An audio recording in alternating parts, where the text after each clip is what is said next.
আজকের মিটিংয়ে আমরা সিদ্ধান্ত নিয়েছি, আমরা সিলেট স্টেডিয়ামকে আমরা বাছাই করেছি এবং সিলেট স্টেডিয়ামে যাতে করে ইন্টারন্যাশনাল খেলা আমরা খেলাতে পারি সেটার জন্য উপযুক্ত করার জন্য সর্বাত্মক ফিফার সহযোগিতা আমরা চাইব।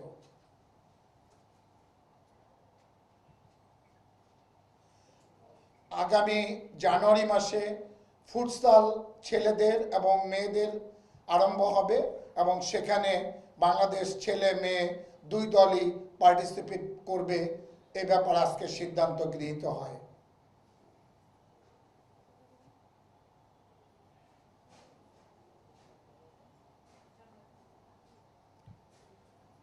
আগামীকালকেই আপনারা জানেন যে ওয়ার্ল্ড কাপ আমাদের সামনে এবং এই ওয়ার্ল্ড কাপের টিকিট এবং আপনাদের যে একজন কার্ড সেগুলোর ব্যাপারে আলাপ আলোচনা করার জন্য উনি যাচ্ছেন এবং যথাযথ উনি চেষ্টা করবেন আমাদের বাংলাদেশের যে ড্রটা হবে, ড্রটা বাংলাদেশে যাতে অনেক বেশি টিকিট বাংলাদেশ ফুটবল ফেডারেশন যাতে আনতে পারে, বড় বড় খেলাগুলা যাতে আমাদের মাধ্যমে অনেকে টিকিট পায়, সেই দিকে আমরা সজাগ দৃষ্টি রাখব।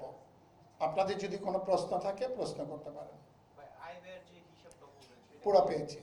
হ্যাঁ, বাংলাদেশ সিঙ্গাপুরের ম্যাচে 1,15,00,000 টাকা